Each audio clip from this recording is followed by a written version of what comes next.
Modern history 2021 Lucent की book है, उसे मैं बता रही हूँ। आधुनिक भारत। उत्तरकालीन मुगल सम्राट उत्तराधिकार युद्ध में गुरु गोविंद सिंह ने बहादुर शाह के साथ दिया। अब मुगल से स्वतंत्र होने वाले राज्य एवं संस्थापक। अवध का संस्थापक शहादत खां, हैदराबाद का चिनकिलीज खां या निजाम उल मुल्क आसिजा, रुहेलखंड वीर दाऊद एवं अल मुहम्मद खां, बंगाल मुर्शिद कुली खां, कर्नाटक का सादुतुल्ला खां, भरतपुर का संस्थापक चूड़ामन एवं बदन सिंह। मुगल सम्राट मोहम्मद शाह ने शहादत खां को बुरहान उल मुल्क की उपाधि दी। शहादत खां का असली नाम मीर मोहम्मद अमीन था। बहादुर शाह का पूर्व नाम मुअज्जम था। बहादुर शाह को साहिब-ए-खबर नाम से पुकारा जाता था। शाहजहां अपने शासन में लाल कुमारी नाम की वेश्या को हस्तक्षेप करने का आदेश दे रखा था। मुगल कालीन इतिहास में सैयद बंधु हुसैन अली खां एवं अब्दुल्ला खां को शासक निर्माता के रूप में जाना जाता है। जहांदार शाह को लंपट मूर्ख भी कहा जाता है। फारूक सियर को मुगल वंश का घृणित कायर कहा गया है। सुंदर युवतियों के प्रति अत्यधिक रुझान के कारण मोहम्मद शाह को रंगीला बादशाह कहा जाता है। एक संगीतकार के रूप में मोहम्मद शाह ने अनेक ख्यालों की रचना की। तुरानी सैनिक हैदर बेग ने 9 अक्टूबर 1720 ईस्वी को सैयद बंधु हुसैन अली खां की हत्या कर दी। मोहम्मद शाह के शासनकाल में ही हैदराबाद के चिनकिलीज खां ने निजाम उल मुल्क की उपाधि धारण की और 1725 ईस्वी में स्वतंत्र राज्य की स्थापना की। नोट: हैदराबाद की स्थापना तुरानियों ने एवं अवध की स्थापना ईरानियों ने की। ईरान फारस के सम्राट नादिर शाह ने 1739 ईस्वी में दिल्ली पर आक्रमण किया। उस समय दिल्ली का शासक मोहम्मद शाह था। नादिर शाह को ईरान का नेपोलियन कहा जाता है। नादिर शाह लगभग 70 करोड़ रुपए की धनराशि और शाहजहां का बनाया हुआ तख्ते तायूस तथा कोहिनूर हीरा लेकर वापस लौटा। तख्ते तायूस मायूर सिंहासन पर बैठने वाला अंतिम मुगल शासक मोहम्मद शाह था। शाह आलम द्वितीय अली गौहर के शासनकाल में 1803 ईस्वी में अंग्रेजों ने दिल्ली पर कब्जा कर लिया। पानीपत का तृतीय युद्ध 1761 ईस्वी में मराठा एवं अहमद शाह अब्दाली की सेना के बीच हुआ। इस युद्ध में मराठों की हार हुई। उत्तरकालीन मुगल सम्राट बहादुर शाह 1707 से 12, जहांदार शाह 1712 से 1713, फारूक सियर 1713 से 1719, मोहम्मद शाह 1719 से 1748, अहमद शाह 1748 से 1754, आलमगीर द्वितीय 1754 से 1759, शाह आलम द्वितीय 1759 से 1806, अकबर द्वितीय 1806 से 1837, बहादुर शाह जफर 1837 से 1857। पानीपत का तृतीय युद्ध 1761 ईस्वी में मराठा एवं अहमद शाह अब्दाली की सेना के बीच हुआ। इस युद्ध में मराठों की हार हुई। अहमद शाह अब्दाली का वास्तविक नाम अहमद खां था। इसने 8 बार भारत पर आक्रमण किया। गुलाम कादिर खान ने 1806 में शाह आलम द्वितीय की हत्या करवा दी। बहादुर शाह द्वितीय जफर अंतिम मुगल सम्राट था। 1857 ईस्वी की क्रांति में भाग लेने के कारण अंग्रेजों द्वारा बहादुर शाह जफर को बंदी बना लिया गया एवं रंगून भेज दिया। लाल किला स्थित हीरा महल बहादुर शाह जफर ने बनवाया था। मशहूर शायर मिर्जा गालिब बहादुर शाह जफर के ही समय दिल्ली में रहते थे। हयात बख्श लाल किला दिल्ली में स्थित है। भारत में यूरोपियों का आगमन 17 मई 1498 ईस्वी में वास्को डी गामा ने भारत के पश्चिमी तट पर स्थित कालीकट बंदरगाह पहुंचकर भारत एवं यूरोप के बीच नए समुद्री मार्ग की खोज की। इस यात्रा में वास्को डी गामा को गुजराती पथ प्रदर्शक अब्दुल माजिद ने सहयोग किया। 1500 एक और बात बता दें अलग से कि प्रथम बार 1498 और दूसरी बार वास्को डी गामा 1502 ईस्वी में आया था। 1505 ईस्वी में फ्रांसिस्को द अल्मीडा भारत में प्रथम पुर्तगाली वायसराय बनकर आया। 1509 ईस्वी में अल्फांसो द अल्बुकर्क भारत में पुर्तगालियों का वायसराय बना। इसने 1510 ईस्वी में बीजापुर के शासक यूसुफ आदिल शाह से गोवा को जीता। पुर्तगालियों ने अपनी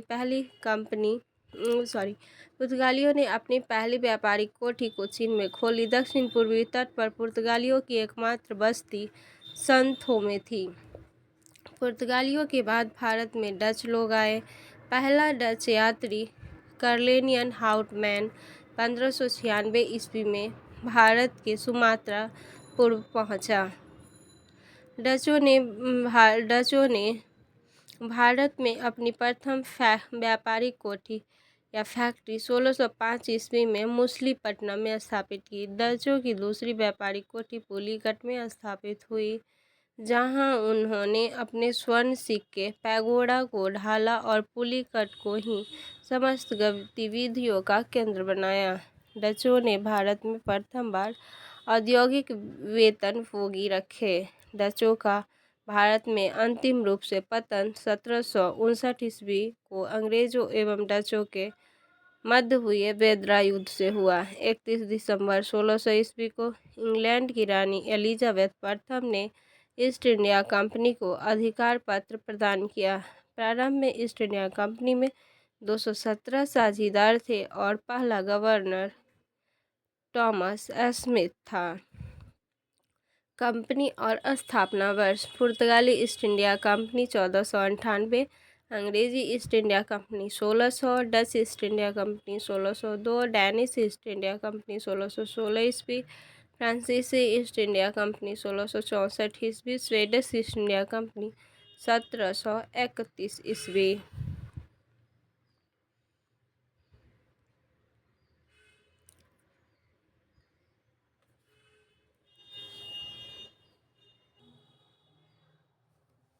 मुगल दरबार में जाने वाला प्रथम अंग्रेज कैप्टन हॉकिंस था, जो जेम्स प्रथम के राजदूत के रूप में अप्रैल 1609 ईस्वी में जहांगीर के दरबार में गया था। भारत आने वाला पहला अंग्रेजी जहाज रेड ड्रैगन था। 1611 ईस्वी में दक्षिण पूर्व समुद्री तट पर सर्वप्रथम अंग्रेजों ने मछलीपट्टनम में व्यापारिक कोठी की स्थापना की। जहांगीर ने 1613 ईस्वी में एक फरमान जारी कर अंग्रेजों को सूरत में थॉमस एडवल्थ के अधीन व्यापारिक कोठी फैक्ट्री खोलने की इजाज़त दी। पूर्वी तट पर अंग्रेजों ने अपना प्रथम व्यापारिक कोठी मछलीपट्टनम में 1611 ईस्वी में खोला, जबकि पश्चिमी तट पर सूरत में 1613 ईस्वी में व्यापारिक कोठी स्थापित किया। पहली बार सूरत में 1608 ईस्वी में व्यापारिक कोठी स्थापित करने का प्रयास किया गया था। 1615 ईस्वी में सम्राट जेम्स प्रथम ने सर टॉमस रो को अपना राजदूत बनाकर मुगल सम्राट जहांगीर के दरबार में भेजा था। वह फरवरी 1619 ईस्वी तक भारत में रहा। उसने जहांगीर एवं खुर्रम शाहजहां से अंग्रेजों के लिए व्यापारिक छूट प्राप्त करने में सफल हुआ। 1632 ईस्वी में गोलकुंडा के सुल्तान ने अंग्रेजों के एक सुनहला फरमान दिया, जिसके अनुसार अंग्रेजी सुल्तान को 500 पैगोडा वार्षिक कर देकर गोलकुंडा राज्य के बंदरगाह पर स्वतंत्रतापूर्वक व्यापार कर सकते थे। 1639 ईस्वी में अंग्रेज फ्रांसिस डे ने चंद्रगिरी के राजा से मद्रास पट्टे पर लिया एवं वहीं एक किलाबंद कोठी का निर्माण किया। इस कोठी का नाम फोर्ट सेंट जॉर्ज पड़ा और यही फोर्ट सेंट जॉर्ज कालांतर में कोरोमंडल तट पर अंग्रेजी मुख्यालय बना। 1661 ईस्वी में पुर्तगाली राजकुमारी कैथरीन ऑफ ब्रिगेंजा एवं ब्रिटेन के राजकुमार चार्ल्स द्वितीय का विवाह हुआ। इस अवसर पर दहेज के रूप में पुर्तगालियों ने चार्ल्स द्वितीय को बम्बई द्वीप प्रदान किया। 1668 ईस्वी में चार्ल्स द्वितीय ने बम्बई को 10 पाउंड के वार्षिक किराए पर ईस्ट इंडिया कंपनी को दे दिया। 1687 ईस्वी में अंग्रेजों ने पश्चिमी तट का मुख्यालय सूरत से हटाकर बम्बई को बनाया। गेरोल्ड ऑगियर 1669 से 1677 सूरत का प्रेसिडेंट एवं बम्बई का गवर्नर ने बम्बई शहर की स्थापना की। बंगाल के शासक शाह शुजा ने सर्वप्रथम 1651 ईस्वी में अंग्रेजों को व्यापारिक छूट की अनुमति दी। इस अनुमति को निशान कहते हैं। 1698 ईस्वी में अंग्रेजी ईस्ट इंडिया कंपनी ने 3 गांव सूतानूती, कालीकट एवं गोविंदपुर की जमींदारी 1200 रुपया भुगतान कर प्राप्त की और यहाँ पर फोर्ट विलियम का निर्माण कराया। चार्ल्स आयर फोर्ट विलियम 1698 ईस्वी में अंग्रेजी ईस्ट इंडिया कंपनी के 3 गांव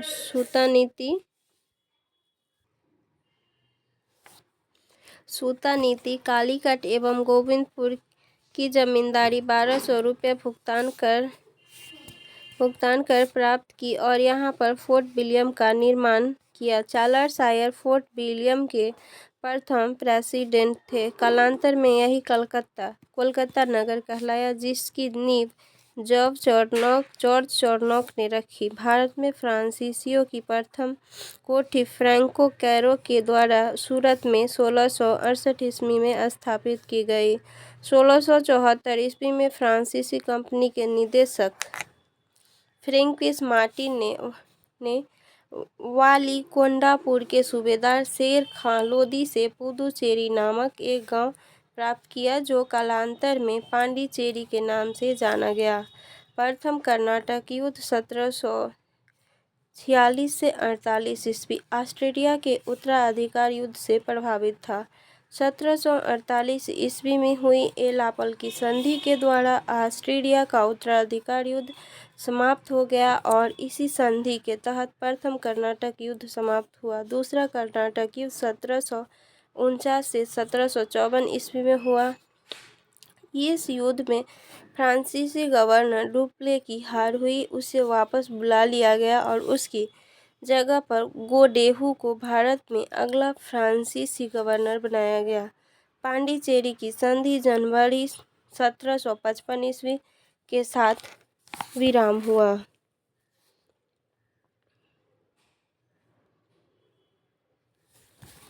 कर्नाटक का तीसरा युद्ध 1756 से 1763 ईस्वी के बीच हुआ, जो 1756 ईस्वी में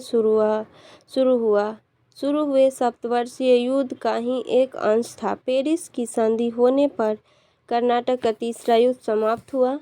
1760 ईस्वी में अंग्रेजी सेना ने सर आयरकुट के नेतृत्व में वांडीवस की लड़ाई में फ्रांसीसियों को बुरी तरह हराया। 1761 ईस्वी में अंग्रेजों ने पांडिचेरी को फ्रांसीसियों से छीन लिया। 1763 ईस्वी में हुई पेरिस संधि के द्वारा अंग्रेजों ने चंद्रनगर को छोड़कर शेष अन्य प्रदेशों को लौटा दिया। 1749 ईस्वी तक फ्रांसीसी कब्जे में थे। ये प्रदेश भारत की आज़ादी तक फ्रांसीसियों के कब्जे में रहे। बंगाल पर अंग्रेजों का आधिपत्य। मुगल साम्राज्य के अंतर्गत आने वाले प्रांतों में बंगाल सर्वाधिक संपन्न राज्य था। मुर्शिद कुली खां स्वतंत्र शासक था, परंतु वह नियमित रूप से मुगल बादशाह को राजस्व भेजता था। मुर्शिद कुली खां ने अपनी राजधानी ढाका से मुर्शिदाबाद, जो कि भागीरथी नदी के तट पर स्थानांतरित किया। इसने इजारेदारी प्रथा प्रारंभ तथा कृषकों को ताकाबी ऋण खेती के लिए अग्रिम कर्ज प्रदान किया। इसका उत्तराधिकारी इसका दामाद शुजाउद्दीन हुआ। 1740 ईस्वी के गिरिया के युद्ध में सरफराज को मारकर बिहार के सर सूबेदार अलवर्दी खां बंगाल का नवाब बना। इसने अपने शासनकाल में मुगलों को राजस्व देना बंद कर दिया। इसके शासनकाल में बंगाल इतना समृद्धशाली बन गया कि बंगाल को भारत का स्वर्ग कहा जाने लगा। इसका उत्तराधिकारी इसका दामाद सिराजुद्दौला हुआ। बंगाल के नवाब मुर्शिद कुली खां 1713 से 1727 ईस्वी, शुजाउद्दीन 1727 से 1739 ईस्वी, सरफराज खां 1739 से 1740 ईस्वी, अलवर्दी खां 1740 से 1756 ईस्वी, सिराजुद्दौला 1756 से 1757 ईस्वी, मीर जाफर 1757 से 1760 ईस्वी, मीर कासिम 1760 से 1763 ईस्वी, मीर जाफर 1763 से 1765 ईस्वी, निजाम-उद-दौला 1765 से 1766 ईस्वी, सैफ-उद-दौला 1766 से 1770 ईस्वी, मुबारक-उद-दौला 1770 से 75 ईस्वी। 20 जून 1756 ईस्वी को कालकोठरी की त्रासदी नामक घटना घटी। इस घटना के रचयिता जेड हॉलवेल के अनुसार नवाब सिराजुद्दौला ने 20 जून की रात में 146 अंग्रेज व्यक्तियों को एक छोटी सी कोठरी में बंद कर दिया था। अगले दिन सुबह 146 में से केवल 23 व्यक्ति जिंदा बचे थे। प्लासी का युद्ध 23 जून 1757 ईस्वी को अंग्रेजों के सेनापति रॉबर्ट क्लाइव एवं बंगाल के नवाब सिराजुद्दौला के बीच हुआ, जिसमें नवाब अपने सेनापति मीर जाफर की धोखाधड़ी करने के कारण पराजित हुआ। अंग्रेजों ने मीर जाफर को बंगाल का नवाब बनाया। प्लासी की लड़ाई में मोहनलाल एवं मीर मदान के नेतृत्व में एक छोटी सेना नवाब के वफादार रही। मीर मदान लड़ते हुए मारा गया। प्लासी भागीरथी नदी के किनारे है। क्लाइव के हाथों की कठपुतली नवाब मीर जाफर को अंग्रेजों ने 1760 ईस्वी में हटाकर उसके दामाद मीर कासिम को बंगाल का नवाब बनाया। मीर कासिम ने अपनी राजधानी को मुर्शिदाबाद से मुंगेर स्थानांतरित किया। बंगाल की राजधानी का क्रम पहले ढाका, फिर मुर्शिदाबाद एवं फिर मुंगेर हुआ। बक्सर का युद्ध 1764 ईस्वी में अंग्रेजों एवं मीर कासिम अवध के नवाब सिराजुद्दौला एवं मुगल सम्राट शाह आलम द्वितीय के बीच हुआ। इस युद्ध में भी अंग्रेज विजयी हुए। इस युद्ध में अंग्रेज सेनापति हेक्टर मुनरो था। अगला टॉपिक अंग्रेजों के मैसूर युद्ध से संबंध। अंग्रेजों के मैसूर युद्ध से संबंध 1761 ईस्वी में हैदर अली मैसूर का शासक बना। हैदर अली की मृत्यु 1782 ईस्वी में द्वितीय आंग्ल मैसूर युद्ध के दौरान हो गई। हैदर अली का उत्तराधिकारी उसका पुत्र टीपू सुल्तान था। 1787 ईस्वी में टीपू ने अपनी राजधानी श्रीरंगपट्टनम में बादशाह की उपाधि धारण की। इसने अपनी राजधानी श्रीरंगपट्टनम में स्वतंत्रता का वृक्ष लगवाया और साथ ही जैकोबिन क्लब का सदस्य बना। प्रमुख युद्ध वर्ष गवर्नर जनरल। प्रथम आंग्ल मैसूर युद्ध 1767 से 1769 ईस्वी। द्वितीय आंग्ल मैसूर युद्ध 1780 से 1784 ईस्वी। द्वितीय आंग्ल मैसूर युद्ध के समय गवर्नर जनरल वारेन हेस्टिंग्स था। तृतीय आंग्ल मैसूर युद्ध 1790 से 92, उस समय गवर्नर कॉर्नवालिस था। चतुर्थ आंग्ल मैसूर युद्ध 1799 ईस्वी में, उस समय गवर्नर जनरल लॉर्ड वेलेस्ली था। इस युद्ध में मराठा हैदराबाद के निजाम एवं अंग्रेजों की संयुक्त सेना मैसूर के खिलाफ लड़ रही थी। टीपू की मृत्यु श्रीरंगपट्टनम की आखिरी युद्ध यानी चतुर्थ आंग्ल मैसूर युद्ध के दौरान 1799 ईस्वी में हो गई। टीपू सुल्तान को शेर मैसूर कहा गया था। टीपू सुल्तान के राजसी झंडे पर शेर की तस्वीर होती थी। 1760 ईस्वी में वनडिवोस का युद्ध हुआ, जिसमें अंग्रेजों ने सर आयर कुट के नेतृत्व में लाली के नेतृत्व वाली फ्रांसीसी सेना को पराजित किया।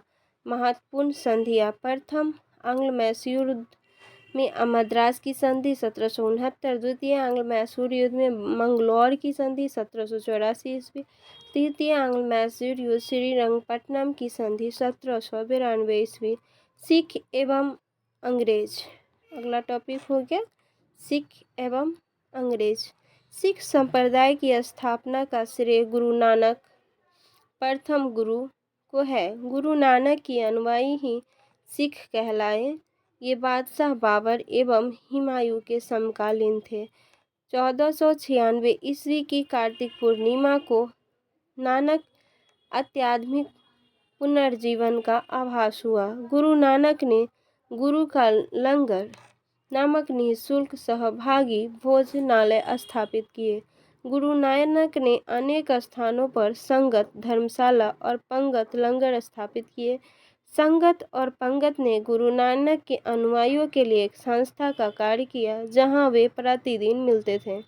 गुरु नानक की 1538 ईस्वी में करतारपुर में मृत्यु हो गई। गुरु अंगद 1539 से 52 ईस्वी सिखों के दूसरे गुरु थे। इनका प्रारंभिक नाम लहना था। इन्होंने नानक द्वारा शुरू की गई लंगर व्यवस्था को अस्थायी बना दिया। गुरुमुखी लिपि का आरंभ गुरु अंगद ने किया। सिखों के तीसरे गुरु अमरदास 1552 से 1574 ईस्वी थे। गुरु अमरदास ने हिंदुओं से पृथक होने वाले कई कार्य किए। हिंदुओं से अलग विवाह पद्धति लवन को प्रचलित किया। अकबर ने गुरु अमरदास से गोविंदवाल जाकर भेंट की और गुरु पुत्री बीबी भानी को कई गांव दान में दिए। अमरदास ने 22 गद्दियों की स्थापना की और प्रत्येक पर एक महंत की नियुक्ति की।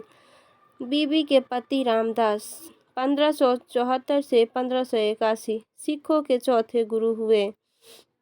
अकबर ने बीबी भानी को 500 बीघा भूमि दी।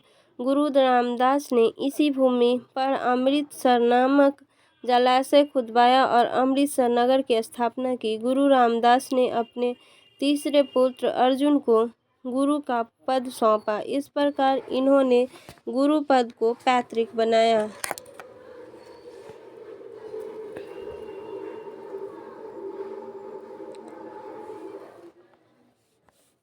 गुरु अर्जुन 1581 से 1606 ईस्वी सिखों के पांचवें गुरु हुए।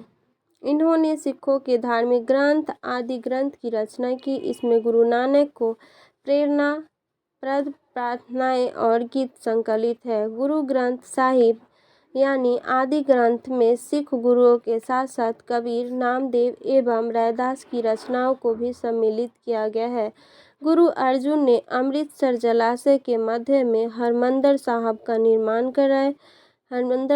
निर्माण कराया। राजकुमार खुसरो की सहायता करने के कारण जहांगीर ने 1606 ईस्वी में गुरु अर्जुन को मरवा दिया।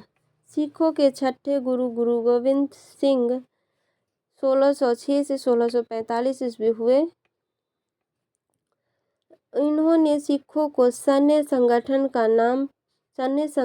का रूप दिया तथा अकाल तख्त या ईश्वर के सिंहासन का निर्माण करवाया।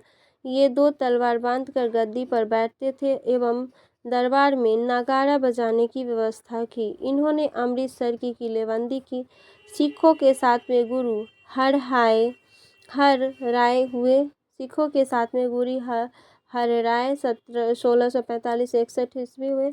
इन्होंने दारा सिखों को मिलने आने पर आशीर्वाद दिया। सिखों के 8वें गुरु हरि किशन 1661 से 64 हुए। इनकी मृत्यु चेचक से हो गई थी। इन्हें दिल्ली जाकर गुरु पद के बारे में औरंगजेब को समझाना पड़ा। सिखों के 9वें गुरु तेग बहादुर 1664 से 75 ईस्वी हुए।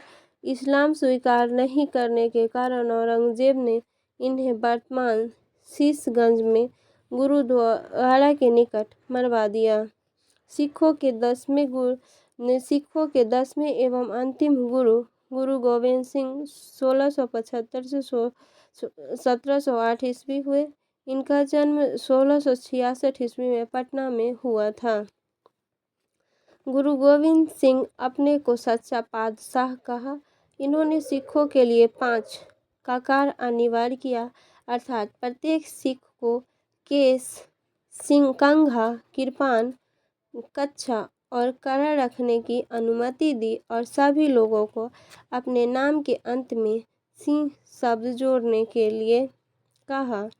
गुरु गोविंद सिंह का निवास स्थान आनंदपुर साहिब था एवं कार्य स्थली पवोता थी।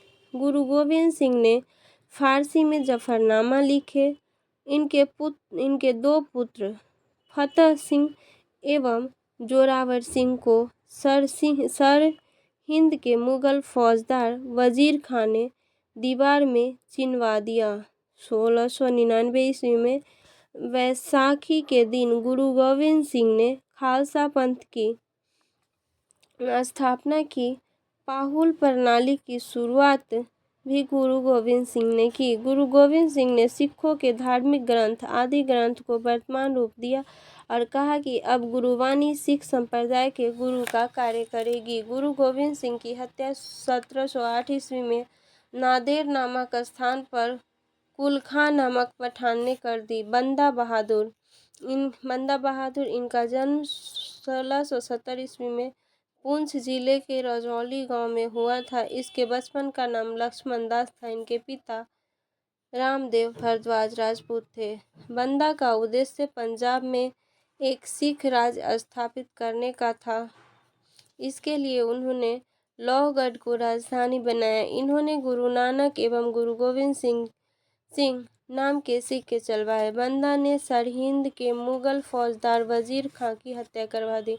मुगल बादशाह फर्रुखसियर के आदेश पर 1716 ईस्वी में बंदा सिंह को गुरुदासपुर नांगल नामक स्थान पर पकड़कर मौत के घाट उतार दिया गया।